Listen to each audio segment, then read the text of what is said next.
All right, welcome back to the Dictate the Game podcast, episode 3 this weekend. Thank you for joining us at dictatethegame.com and on all our social platforms. We do appreciate it. Today on the show, we have, of course, Dom. Hello, Dom. Hello, how's it going? And we have Ben, a new person on the Dictate the Game podcast today. How you doing, Ben? Hi there, I'm doing well, thanks. And Ben, since you haven't been on the podcast so far, tell us a little bit about how you got involved in the website at dictatethegame.com and what got you into Football Manager. Oh, this happened a long time after Football Manager. Like, I've been involved in Football Manager for years and years and years. It's 2012 or 2013. It was only like shortly after I actually got into football, to be fair. I used to absolutely hate football when I was younger. Like, my parents kept trying to get me into it, but I wouldn't even like want to kick a ball. I'm not entirely sure why, but I think as soon as I got into Football Manager, I saw lots of like communities, like FM Central and things like that. And I think I ended up just bumping into online a lot of people that I kind of like talking to, and where I saw people that were really obsessive into it, and I'm a kind of person that can get really, really obsessed into something. And I think it just went from there. And once you play a few hours of the game, you end up buying the next game and buying the next game. That's something that we were talking about recently, is that it's either a game where you play for like 10 hours or you play for 1,000 hours. It just is what it is. Yeah, particularly when you're like younger and you don't really play any other games that much. You really just kind of want to do something that you've just come up with at that second, and that you can just do without really facing any consequences. You can just play around with things and experiment. So like, I felt very autonomous doing it. And how did you get into Dictate the Game? How did you get into writing for the website? That was a few years later. I know I bumped into it like on Facebook. I think most people bumped into it on social media channels. When I signed up, I don't think I even knew anything about the site or actually where it was going to go or anything like that. But there was an open advert, so I think I kind of thought, why not at the time? But when I actually got a mess, I was actually surprised I got any kind of response back. And then I was actually surprised I got any kind of response back. And then I actually took a few days to actually say, yes, I actually want to join after I got a response back. But I just saw an open advert. I think it's because Take the Game also advertised on FM Central. I think it was on one of those groups. I just saw something like that. And I used to write a bit when I was younger, and I hadn't got back into it recently. And I thought, why not? But I'm struggling to really remember. Well, we want to actually talk about one of the articles that you've written, because you've written a ton of articles for Dictate the Game. We want to talk about the article that you wrote last week about how to concede less with a high line, because I think that a lot of people have trouble with that. But first, Dom, we want to talk about the matches that are coming up. Of course, we have the final of the championship on Monday, tomorrow. If you're listening to this on Sunday, we have the Champions League final, and we have the Europa League final coming up before our next podcast. We do. It'll be very interesting. Ben, who do you support, by the way? Oh, I've said it loads of times, but West Brom. Okay. Well, you haven't been on the podcast, so I'm just adding a bit of context. Okay, so West Brom fan, how do you feel about the Championship playoffs? Right, do you mean how do I feel about the concept, or how do I feel about how we did? Yeah, how you did. I was at the Hawthorns. Oh, were you? Oh, blimey. Yeah, I was at the Hawthorns. That was amazing, honestly, because usually it's actually really quiet, and I hadn't actually seen an atmosphere like it in terms of going there and seeing lots of people waving flags and stuff. But it was difficult because we were actually ahead so much longer than we were behind, but we still ended up losing over 2 legs. But I think everybody actually thought we were going to lose before the Aston Villa game. So it was still fun while we could be there. But the real war is kind of the future, because from here, like we've turned up signing Dwight Gale. From here, it looks like we have to cut costs a lot, because we kept most of the squad together. And we have like a Premier League wage bill, and we can either go two ways. One way is we can be like Aston Villa, and we can end up having to have people buy stakes in the club to kind of stop us from going into administration, or we can end up having to cut costs and end up going from trying to survive in the Premier League to trying to survive in the Championship. So are you the kind of person that sets Aston Villa beat your team, you want to see them win, or you want to see them lose? Well, I think most fans would choose the second one, really. But I mean, when you're at Derby Day, obviously you hate your rivals, but I think the biggest thing I actually have against Aston Villa is John Terry being their assistant. So do you want Derby to win? Pretty much, yeah. I would have rather Leeds won in the first place, but I think Frank's done a fantastic job. He has done a fantastic job, and the question, comes with that is if he does win and they do get promoted, is he going to be the manager next year anyway? Because there's a lot of talk of him replacing Sarri at Chelsea, regardless of what happens with the Europa League final. I think Sarri's had a very good season. I've said this before. I think that he's come into a league where you've got Manchester City and Liverpool getting, over 95 points. So for him to come in and get third in a very competitive league is pretty good. He's got a lot of issues with his transfer bans. I think he's struggling with obviously Hazard, but I think he needs to start giving their youth players a chance, because when we were talking to Fernando Gonzalez last week, he was saying that Chelsea's the worst place for a youngster like Pulisic to go to. Well, the thing is, I think there was one game where he played 3 Chelsea graduates together: Christensen, Hudson-Odoi, and Loftus-Cheek together. I know lots of Chelsea fans are unhappy about that kind of thing, and I think most clubs fans would say that it could be better at their club. But I think he's doing pretty well in that regard, especially in comparison to the ones they previously had. Before we go on to the Europa League final, let's take our bets on who we think is going to win the championship playoff. What do you got, Dom? Derby or Aston Villa? I think I want Derby to win it, but I think Aston Villa will. I'm just one of those head versus heart of the moments, and I think it'll be Aston Villa. What do you think? I see it being a game with lots and lots of stoppages and lots of free kicks, because I kind of saw that was what Derby and Villa's tactics were in the last leg. But I think Villa are going to win because they've been on such amazing form recently, and Grealish is fit because he was injured earlier in the season. I haven't actually watched Derby that much, so I actually don't know what to expect from Derby quite as much as I know what to expect from Villa. But my instinct tells me Villa will win, probably like a scrappy 1-0. See, I agree with you. I think that Villa's going to win, and I think they're going to go back up. And I will also say that regardless of what happens, Lampard takes the Chelsea role, which I don't agree with, but I think he takes it. I don't agree with. I think they should keep Sarri. I think they should give him more of a chance. I think that he's done a great job. I don't think that he deserves it, but I think that he will either be upset and leave on his own accord because of all the talk about Lampard, or they'll let him go if he doesn't win the Europa League final, and they'll put Lampard in. Sorry, but what do you mean the talk about Lampard? Because every manager talks about other managers coming in. You don't usually see managers leaving because of it. Well, I think that Sarri was talking about recently. I think, Dom, you were talking about this off the air. Sarri was talking about recently if there's even a question that him winning the Europa League or not would have his job depend on it, that he doesn't want to be there anyway. Yeah, he said that in a couple of press conferences already. So I think that he's uncomfortable with the idea that his job is even in question right now anyway. So those kind of relations are a little bit frayed there. So if there's even the fact that they're talking about Lampard is going to push him over the edge. I think what he was trying to say, reading between the lines, is that his job doesn't depend on it because he wouldn't be there if it did. So I think he was just trying to say that whatever the club have decided, and it won't depend on that game. I think it was more of a dig at the press and the club, but yeah. I can see that. And so that leads into the match between Arsenal and Chelsea. What do we think about that match, boys? Who do we think is going to, how do you think that's going to turn out, and who do you think is going to win that match?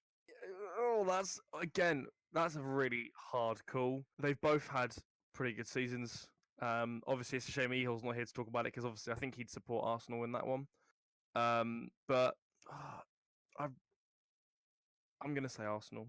Even without Mkhitaryan? Because is Mkhitaryan going to play? Oh, yeah, he's actually, he's the issues with racism or something, isn't it? Yeah, well, I mean, he's something to do with whether, I can't remember where they're actually playing it, but he's Armenian, and there's a problem making sure he's going to be safe, where they're going to play the final. So last time I knew, he wasn't going to play because they couldn't guarantee his safety, the government there. That's horrible. I feel really sorry for him. I do too, because he should be able to. I mean, there's been so many. I mean, think about the discord that's been going on around the world anyway, around Olympic Games, and somehow we figure out how most of the countries can come together and play the games together. So it's really too bad that we can't get a full squad team, not because of injury, but because of politics, really. Mm. I think Arsenal will win the Europa League. I think it won't be penalties or extra time. I think they'll win it in normal time, and I mean Aubameyang and Lacazette have had such a good season together. They've been a really good partnership up top, and they've scored in really they've been. It's not just they've been good, but they've been good in big games. Like I've seen stats about how many goals and assists Aubameyang's got in big games, and he's really turned up when it's needed, and I think he will again.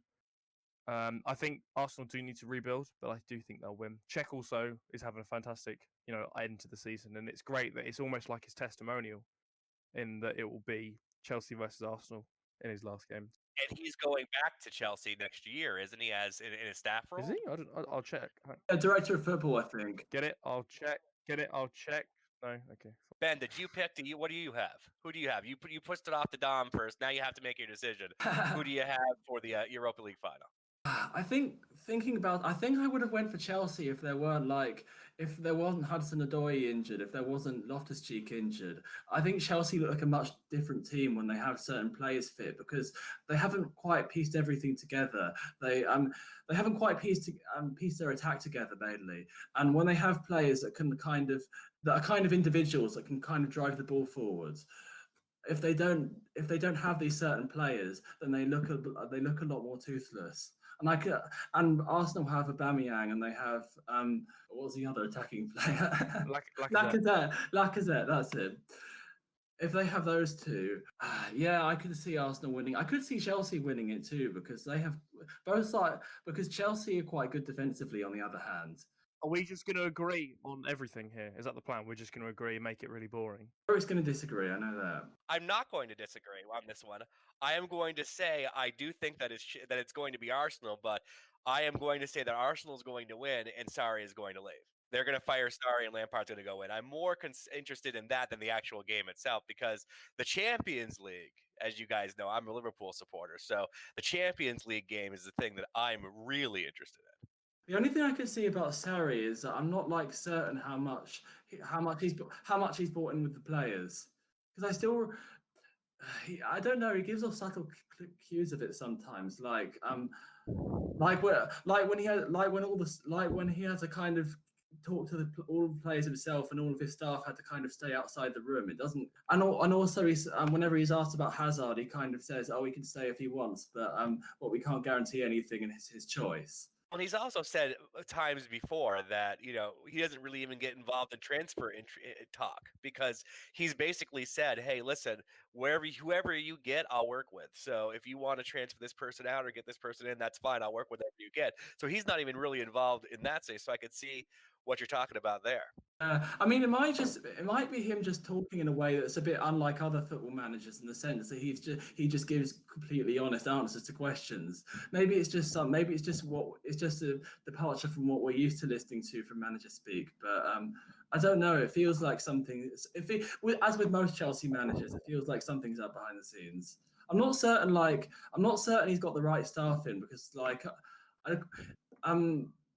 from what I remember, he's got Zola as his assistant. And I think the main reasons behind that are he's Italian, he speaks English, he worked at Chelsea before. But usually as a number two, you kind of want someone that you absolutely trust with everything. Often when you just kind of mismatch staff together, it doesn't seem to work too well. And I wonder that's what's happening in Chelsea. We have Arsenal winning the Europa League final. So going on to the Champions League, Tottenham, Liverpool. This is going to be an interesting match because in my mind, if you look at where Tottenham is in the league, in the Premier League, and where Liverpool is, it's a big difference between the quality of the two teams. But we're coming down to a one-match scenario. So I think in general, if you look at the way the teams have performed throughout the league year, Liverpool's got this, but it can all come down to one game. I don't know why that neither Klopp or Pochettino has been nominated for manager of the season in terms of if either of one of them actually win the Champions League. it would be an absolutely phenomenal achievement. And it just seems a bit weird that all the candidates nominated, even if they are really good, have done things that kind of managers do every season, like get a team promoted. Like Fark and Wilder did there, or like even though what he did was incredible, like Guardiola for winning the title or winning the FA Cup. I partly, if you're talking about a side that's actually got a manager that's got his sides to actually perform way above their limits and kind of and do things that they never thought were really ever going to happen, I would have nominated whichever manager ended up winning this. They've both had great seasons, and I wouldn't merit their season based on whether they win this or not. This is an achievement in itself. I think they both should have been nominated. You can't really fault either team. I mean, Spurs beat Man City, Liverpool beat Barcelona.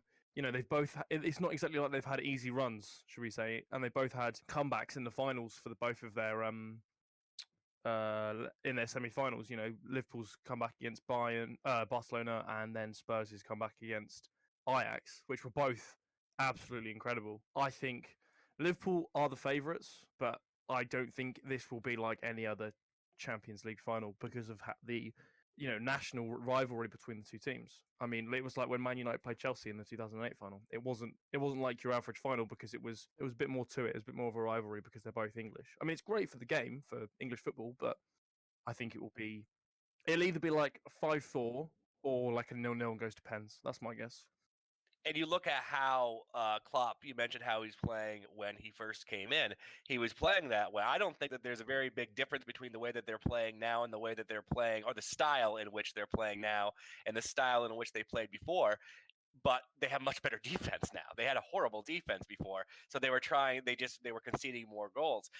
But I agree with you, is that he's one of those managers, and it's not just because I'm a Liverpool supporter, but if you look at any other year, that would have been a Premier League winning run. And if you look at how Manchester City just ran away with it the year before, to close that gap in the way that Liverpool has closed the gap in standings between last year and this year, is really quite incredible. Because by all means, this is a team that Manchester City is a team that's becoming one of those like Barcelona type teams where it's just they're going to be there every single year at the top of the table now.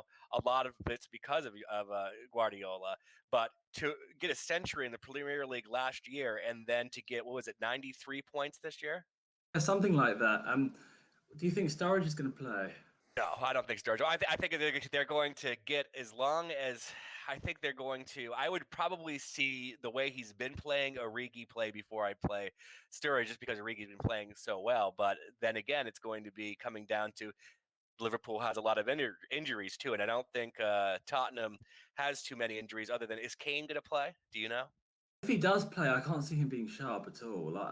And Kane's the kind of player who takes a few games to get back, doesn't he? Right, so that's a big loss for Tottenham. So I mean, if you take everything at face value, it looks like, I don't know, boys. I think we're going to be talking about Liverpool being the champions of the Champions League. I'm going with Spurs. Really? You're going with Spurs. Just because. To be contrarian. Yeah, we need to have some sort of variation on this podcast, otherwise we all look like sheep. No, genuinely, I think Spurs will win it because Liverpool are the favourites, and they were in this position last year, and they lost to Real Madrid, which was unfortunate. But I think that they'll choke again, and I think that they'll become some sort of joke that they'll get to the finals, but never win it, like some sort of curse. That's a joke with Tottenham as well, isn't it? Well, they haven't won anything in years, absolutely years. But I think they'll win it. Just because I'd like to see Liverpool fans suffer, even more than they already have. You know, they've finished the season with 97 points. They lost one game. Top goal scorer in the league. Second joint top goal scorer in the league. You know, absolutely incredible season, and they don't even win anything. Like, that's hilarious. Come on, it's hilarious to you. Over here, it's not hilarious. I mean, I can't really talk being a Yeovil Town fan. It doesn't exactly make sense because obviously we've just been relegated to non-league. Oh God, I heard about Yeovil. Yeah, it's talking about them. It's not been a great season. Yeah, because there was like stuff around Yeovil with like asking for their manager to be sacked, wasn't there? Like even posters around the town. Yep. We we have a lot of support for our manager currently. Dom, I can tell you this: everybody can talk, but not everybody can make sense when they're talking. What are you trying to say? I don't know. We're talking. It's going to be. So here's the rundown of what we have. Everybody has Aston Villa. Everybody has Arsenal. I have Liverpool. Ben has Liverpool. Dom has Tottenham. So we'll have to see how this works out. All right. So we're going to move on to Ben's great article that we had about conceding less in FM19 with using a high line in just a few minutes. But I wanted to remind you that you can get all this information, everything that we're talking about, at dictatethegame.com. Dictatethegame.com, a great place for Football Manager 19 tactics, analysis. We have some great stories going on right now. Also, some real life football chat on dictatethegame.com. We have articles 3 times a week, Monday, Wednesday, and Friday, and the podcast that you're listening to right now every single Sunday on Apple Podcasts, SoundCloud, Spotify, and YouTube. So check it all out at dictatethegame.com. So earlier on this week, Ben, you had a great article, and this is why I like your writing style, because you get really into some very specific things. And one of the more specific things that you got into recently was how to defend or how to concede less goals when using a high line. So tell us, in our Football Manager saves, because I think a lot of people want to use a high line, but they do get a lot of goals conceded. How do we make sure that we concede less when using a high line? I think there's a perception that when you defend high, that it's always more risky, and when you defend deeper, it's always less risky, and it's like two distinct styles of play. But often it's just about like imagining exactly how you want to play, and then implementing it and making sure every player is kind of doing the same thing. A lot of it's trial and error. It can just be sometimes like tweaking a role. But if that's really how you picture your team playing and what you actually want, then the easier things to do is make sure there aren't any massive spaces, like either in behind, it could be out wide, that another team can just evade your press and kind of exploit straight away. And sometimes it's easier going all out in the sense of not having anyone absolutely dropping off, because then if one player drops off, there's more room for people to take advantage of the spaces that are there in the first place, because you have a high line. So you really need to squeeze the pitch so that the other team can't really progress out the pitch. I've always found one formation really useful for it, like 4-1-2-3 defensive midfielder wide, but there are probably lots of other formations that do it. But it's worth remembering that like it's not quite as flexible as it is in real life, in the sense that if you have 3 strikers, you can't have 2 that end up as like half midfielders exactly, especially off the ball. If you ever pause, you nearly always find that whatever formation you put your team in, the team are roughly in that kind of formation off the ball, even if you pick 2 of the strikers as false nines or 2 of them as pressing forwards. So everything matters, but I'd definitely say be careful with the formation. There was a while on some Football Manager games. I don't know. I haven't tried it on this year's, but there was definitely last year and the year before. If you played with 3 strikers, it basically gave you a win. It was such a broken tactic. There was something in the code, or it just was not designed to deal with 3 strikers. In some ways, that's definitely true, because often like. I think there's a thing about strikers being able to peel off centre backs. It seemed like something that was kind of exploited quite a lot. What I used to do was have like 3 trequartistas really high up. So then whenever the team got the ball back, you can just basically get the ball up to the trequartista because they're standing in space. And then there are 2 other trequartistas with them. And I ended up scoring like 7 goals a game at some point. But I'm not saying don't play a 4-3-3. I think there are ways to make everything work. But but it's definitely like if you're I found it very hard to reliably have a method of defending where you're really trying to press the opposition, you're really trying to squeeze the opposition and try to keep a high line. I think a 4-3-3 is easier when you're not playing such a high line. Is it formation really that you're talking about to be able to avoid that counterattack? Because that's the problem that I have, is you find yourself camping in their zone so much that if they're going to play in a defensive mindset or a counterattacking mindset, then it's just going to kill you every single time. It doesn't kill you every single time, but there are sometimes when there are problems, it can sometimes take quite a lot of tinkering to kind of counter it.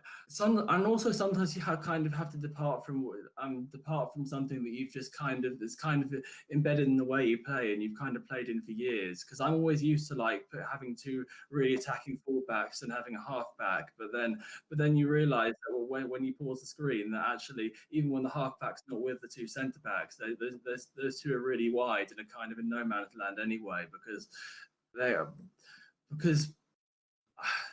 it's very hard to get teams in a really proactive defensive shape in the game. So it's often easier. So it's often easier when you kind of make sure you have cover in kind of every area of the pitch. So I think I pointed out being a bit careful with your fullbacks for that reason, and it's probably the same with your strikers, and it's probably the same with your midfielders. But is that something you've tried recently, like playing with a high line? If so, I'm really interested in how it's ended up. Well, it depends on how. Yeah, I had experimented with some kinds of different gegenpress, and there's a lot of high lines there. I've also been looking at a couple of different forums around the SI forum. There was some really good posts about setting up defensively, because I think there's a lot of posts about setting up offensively, but less about how to really set up defensively. And it seems like staying away from a high line works out a little bit better overall for a lot of tactics, but you want to have that, we were talking about Klopp before, you want to have that exciting attacking situation in your FM save. You want to try to get that high line, but you leave yourself exposed to quick counterattacks. The biggest thing that is really hard to get away from when you're playing a high line, I think it's almost a compromise you have to make, although there are things you can do to mitigate it, is that it's quite easy to get opponents to shoot less, and it's quite easy to get them to have less shots on target, but often like you end up with one shot on target conceded and one chance conceded. It's sort of a compromise you end up having to make, because in nearly every game I end up with like more shots on target, more possession, but I think it's something you can do when you consider like when you have a strong enough team so that the opponents will only have one striker up front and you have a back four and a midfield of three. You really can, and I know that if I were a player and I were under a manager, if I were having myself as a manager, that's how I'd end up wanting to play in the opponent's half. I'm having teammates making runs that they worry about, but also feeling secure enough to be able to like have the ball for 70% for a lot of the game, but still have a way of dealing with that defensively. Oh, Dom, do you think you have enough, or do you have anything to add? Do you guys have anything else you wanted to really add? Oh, we haven't got Luke here. Oh no. What else have we got coming up on the website this week? Do we know? I don't know. Ryan didn't know what he was going to do. Oh, actually, I think I'm doing another piece this week. I think because I covered William last week. Do you know what you're doing?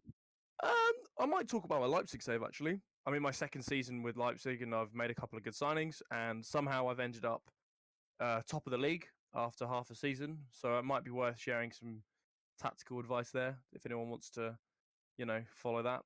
When you're talking about counter-attacking football, I've played basically this weird hybrid of just dominating games but then still sitting back and then counter-attacking as well. Works a charm, and I seem to have about 25 shots a game and score one. So like a counter-attacking way of dominating games. Yeah, like we'll sit very deep, but then we'll suddenly break through and score from distance or something like that. My average long shots is I think 12 in my team, and I've scored like 20 goals outside the box already this season. So you're going to share the tactic as well, so people can try it out if they want on their own save, right? Yeah. So the thing is that the tactic's actually not just one tactic; it's actually three. So it's initially starts as a 4-3-3, with 3 central midfielders, 2 attacking wingers, and then a striker up front. And there's also the second tactic, which turns it into a 4-2-3-1. So you push one of the central midfielders forward into that pocket. And then the third tactic is a 4-1-2-3. So like instead of having the cam, you have a DM. And so it's a very flexible tactic because you can change it in between games and stuff, and because you've still got those 3 central midfielders that can kind of play, and it's very versatile because you can start a game playing the 3 in the middle, and then you can push a player forward or you can push a player back depending on how the game's going. And it seems to work because this year the AI has been really good at picking out tactics. And if you play a tactic more than, I'm going to say, 6 games in a row, they'll work it out and they'll beat you with it. I found that. So it's quite good having a tactic which is slightly flexible and flexible enough that you don't have to worry about like being found out. Because suddenly, if you start playing the attacking 4-2-3-1 enough times, then you'll get found out. So you switch back to a more counter attacking style with the DM in there that kind of sits in that corner and distributes the ball to the inside forwards. But I've always got because it's Leipzig, I've got Timo Werner up front playing as a pressing forward, and he is the best player I've ever managed in Football Manager. He's just an absolute machine. I would happily have his children if he asked me to. He's just I'm tempted to get a Leipzig top with his name on it because he's that good. Like he's just. Wow. Let me just double check. He's got 13 and 16 in the league this season, 23 and 24 overall. Like I don't even know how, but he's a brilliant player. Definitely one to watch. He's only 22, 23 in real life, so he's got. If he comes to the Premier League, I'll happily say on the record that I think he'll do pretty well. Do you have anything else you want to say about him? Because you sound like you're really. I mean, I don't want to say anything. I don't want to say anything bad about him because I'm afraid you're going to get upset. Well, what do you think's wrong with him? What's wrong with him? No, see, now you're getting all defensive. I didn't mean. I'm just saying if I was to say anything bad about him, I feel like you defend him, like you're dating or something. He's like, yeah. Oh, I wish. Nah, he's a good player. I don't know if he's very easy to sign though. That's the only thing because he's worth about. He hasn't got any. Oh, he's got a minimum fee release clause of 60 million. So if anyone wants to fork out 60 million for him, they're more than welcome. That's not bad for somebody that's that good. You're talking about. I'm gonna hopefully change that. Yeah, I'm gonna get rid of that in his next contract. Don't worry. I'll definitely increase that. So we'll be looking for that on the Dictate the Game website coming up. Which day is it going to be? Friday, I think. Friday. So we'll be able to check out a little bit more about how great Timo Werner is, how great your save's going. We'll be able to check out that tactic because that's really cool. I like a lot of that using and shifting tactics throughout matches. I think that really does help out, especially in this version of FM. And going back to what you were talking about in your article this past week, which you can also get at dictatethegame.com, that would be something that I would like to be able to see in 2020 is the idea of not only having instructions in defense, transition, and attack, but maybe the idea of being able to shift formations manually in that. So you'd be able to have like a 4-4-2 in attack, a 4-5-1 in transition, and a 4-3-3 in attack. That would be something that would be cool in game as well, almost like you can do with Pro Evolution Soccer. That could work. I think what FM were trying to say, if you put that forward, is that what it's kind of meant to be is like the base formation you pick is, I think, it's like a defensive screen, but then the players move in it depending on like what role you give them and what instructions you give them. So it's more like the formation actually shifts when you're on the ball rather than the formation shifting when you're off the ball. I like that. Yeah. Well, great. So we'll be looking at that for dictatethegame.com this coming week. Thank you so much for everybody checking out the podcast. Anything you want to add, Luke? Nope. All right.